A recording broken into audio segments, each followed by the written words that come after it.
Assalamualaikum warahmatullahi wabarakatuh. Saya dari kelompok 6 ingin mempresentasikan tentang alat pendeteksi ketinggian banjir secara otomatis. Nah, di sini saya akan pertama kali ingin menyebutkan nama-nama kelompoknya. Di sini ada saya sendiri, Andri Dwi Prakoso dengan NIM 121700394. Dan selanjutnya lagi akan diteruskan oleh Andriansyah dengan NIM 121701114. Dan selanjutnya akan diteruskan lagi oleh Ivan Fauzian dengan NIM 121700270. Dan terakhir akan dilanjutkan oleh Syaril Abdel Pasha dengan NIM 1216165. Latar belakang. Banjir merupakan salah satu masalah utama yang sering dihadapi di kota-kota besar. Ketinggian air dan kapasitas sungai sangat berpengaruh terhadap banjir yang melanda kota-kota besar. Pemantauan air pada bendungan menjadi sangat penting karena hasil pantauan air ini akan menjadi informasi untuk mengatur pintu air agar ketinggian air sesuai untuk kapasitas sungai. Operator pemantau bendungan bertugas mengamati dan mencatat setiap perubahan informasi ketinggian air. Operator pada bendungan masih melakukan pengawasan penuh dalam pemantauan ketinggian banjir. Alat pendeteksi ketinggian banjir dengan komponen elektronika memberikan peringatan berdasarkan ketinggian air di bendungan. Selain untuk peringatan banjir, alat ini juga bisa diaplikasikan untuk otomatisasi pengisian air pada kolam. Berdasarkan hal di atas, maka penulis berinisiatif untuk merancang suatu alat yang dirangkai dengan komponen elektronika yang sederhana dan mudah dalam pemantauan ketinggian banjir menggunakan sistem level control berdasarkan ketinggian permukaan air. Tujuan dari pembuatan alat ini antara lain: A. Membuat desain yang tepat mengenai alat pendeteksi ketinggian banjir yang sesuai untuk pemantauan ketinggian air. B. Membuat alat pemantauan ketinggian banjir yang efisien dan tepat guna dengan menggunakan komponen elektronika yang sederhana dan mudah didapat. C. Mengetahui lokasi atau tempat yang tepat agar alat berfungsi secara optimal. Penggunaan alat pendeteksi ketinggian banjir ini berguna untuk membantu pekerjaan operator bendungan agar pekerjaan dalam pemantauan ketinggian air di bendungan menjadi lebih efisien dan efektif. Selain itu, alat ini menggunakan komponen yang sederhana dan fleksibel, dapat dikembangkan dengan menambahkan beberapa komponen tambahan seiring dengan perkembangannya ilmu pengetahuan dan teknologi iptek yang bermanfaat sebagai berikut. Selanjutnya akan diteruskan oleh Saudara Andre.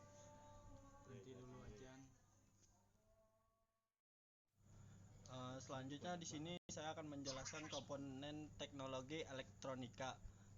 Di sini ada saklar DPDT, saklar toggle, saklar rocker, dan saklar geser. Juga dapat dibuat dalam versi double pole, double throw atau dua kutub dua arah yang disingkat dengan saklar DPDT. Bentuk saklar ini menggabungkan dua buah saklar yang terpisah di dalam satu unit, namun keduanya dioperasikan secara bersama-sama. Saklar-saklar ini juga dapat dihubungkan jalur kawat netral dan jalur kawat tegangan dari sumber PLN secara sekaligus.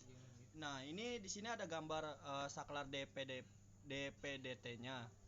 Selanjutnya ada relay. Pada dasarnya relay adalah alat yang dioperasikan dengan listrik yang secara mekanis mengontrol perhubungan rangkaian listrik. Relay adalah bagian yang penting dari banyak sistem kontrol, bermanfaat untuk kontrol jarak jauh dan untuk pengontrolan alat tegangan dan arus tinggi dengan sinyal kontrol tegangan dan arus rendah. Selanjutnya ada transistor. Pada dasarnya transistor merupakan tiga lapis gabungan kedua jenis bahan, yaitu NPN atau PNP. Pada umumnya transistor dianggap sebagai suatu alat yang beroperasi karena adanya arus. Kalau arus mengalir ke dalam basis dan melewati sambungan basis emitter, suatu suplai positif pada kolektor akan menyebabkan arus mengalir di antara kolektor dan emitter. Nah, di sini ada gambar bentuk. Di sini ada resistor Sumis Jakartana 985 menyatakan bahwa fungsi resistor dapat diumpamakan dengan sekeping papan yang dipergunakan untuk menahan aliran air yang deras di selokan atau porit kecil. Woodward 2003 menyatakan bahwa resistor yang digunakan dalam rangkaian elektronika dibagi dalam dua kategori utama, yaitu A. Resistor linear, resistor yang bekerja sesuai dengan hukum Ohm. B. Resistor non-linear yang biasa dipakai, terdiri dari 3 jenis, yaitu fotoresistor atau peka terhadap sinar, termistor peka terhadap perubahan suhu, dan resistor tergantung pada tegangan listrik. Dan di sini juga ada gambar bentuk nyata dari resistornya. Selanjutnya ada kapasitas. Kapasitas suatu komponen elektronika yang berfungsi untuk menyimpan arus listrik dalam bentuk muatan. Selain itu, kapasitas juga dapat digunakan sebagai penyaring frekuensi. Kapasitas untuk menyimpan kemampuan kapasitor dalam muatan listrik disebut farad atau F. Sedangkan simbol dari kapasitas adalah C. Kapasitor sering juga disebut sebagai kondensator.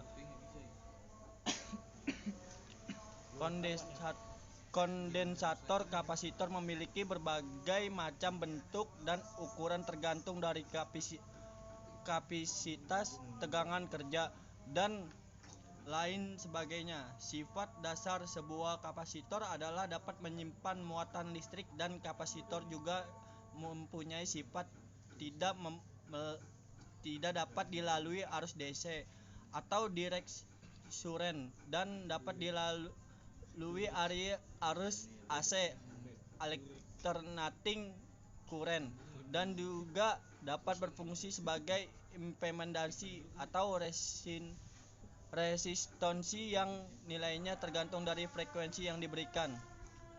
Yang selanjutnya ada dioda. Dioda adalah komponen aktif semikonduktor yang terdiri dari persambungan junction P kurang N.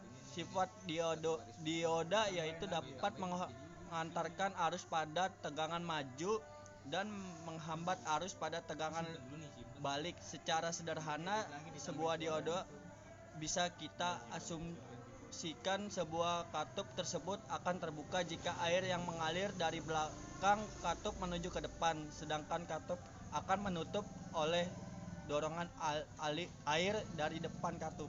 Di sini juga ada gambar simbol diodanya.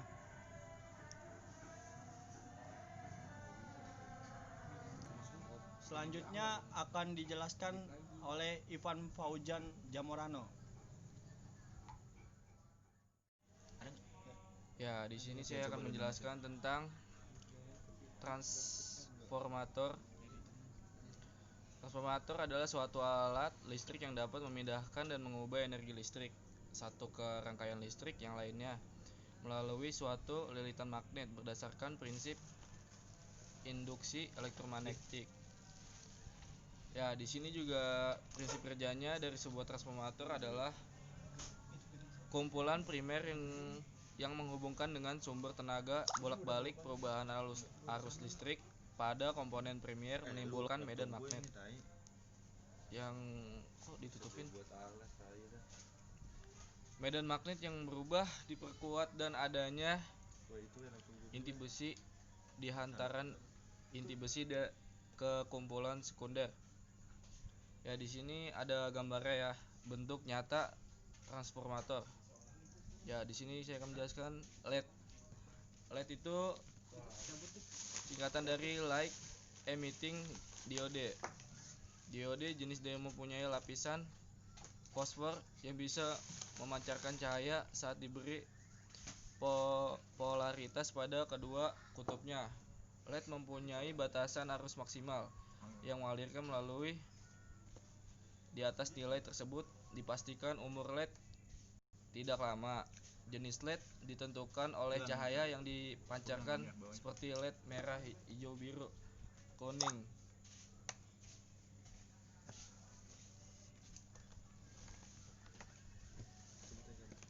Ya, selanjutnya ada bendungan.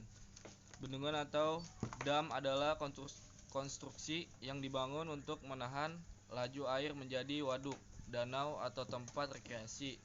Seringkali bendungan juga digunakan untuk mengalirkan air ke sebuah pembangkit listrik tenaga air. Kebanyakan dam juga memiliki bagian yang disebut pintu air untuk membuang air yang tidak diinginkan secara bertahap atau berkelanjutan.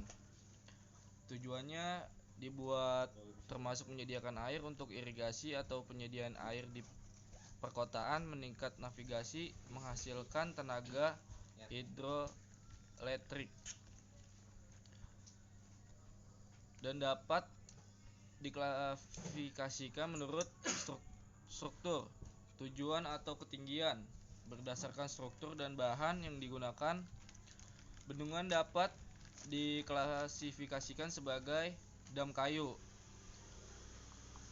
Berdasarkan tujuannya, bendungan sandal adalah sebuah dike, yaitu tembok yang dibangun sepanjang sisi danau untuk melindungi tanah dan sekelilingnya dari banjir.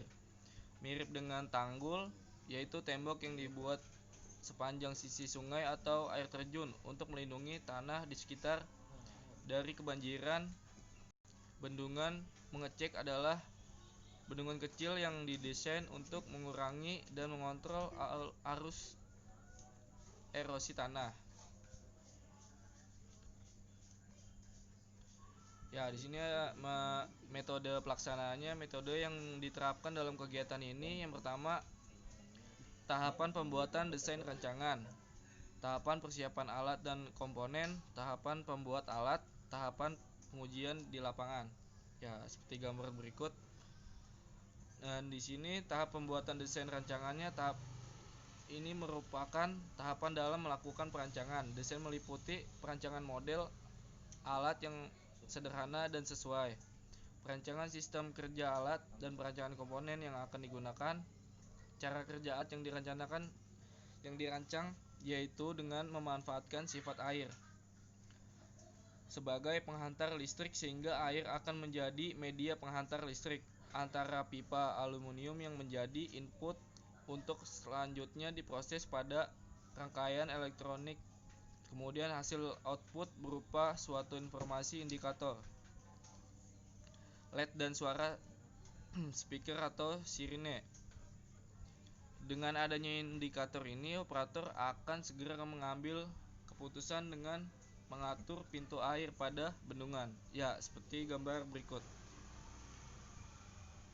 Dan selanjutnya akan dilanjutkan dengan Syahril.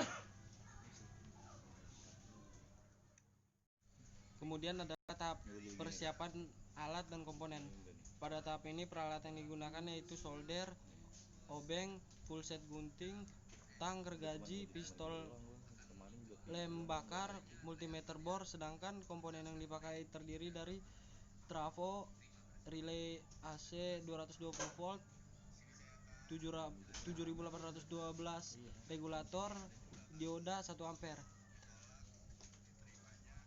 kapasitor 1000 pf, LED 10 mm, 7805 regulator, relay DC 5 volt, transistor 9013, resistor 1K ohm, resistor 330 ohm, speaker atau sirine, saklar DP-DT, wadah terminal blok, papan PCB, bubuk petrik, klorid, baut, timah, roll, pasta solder, amplas, dan lem bakar. Tahap alat pembuatan alat. 1. Langkah pertama dalam pembuatan alat ini membuat desain rangkaian yang dicetak pada PCB.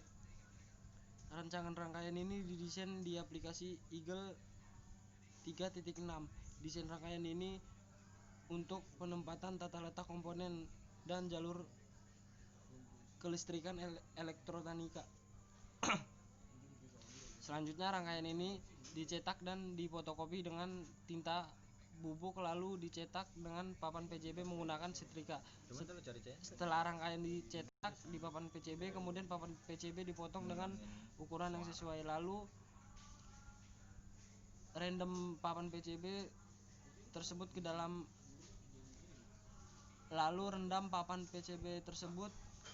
air yang telah diberi bubuk petric chloride pelarut tembaga. Setelah tembaga larut, bersihkan PCB dengan air bersih, kemudian amplas gambar rangkaian dan tampaklah jalur tembaga yang membentuk sebuah rangkaian. Tahap 4 selanjutnya yaitu lubangi bagian yang akan digunakan untuk tata letak komponen menggunakan bor.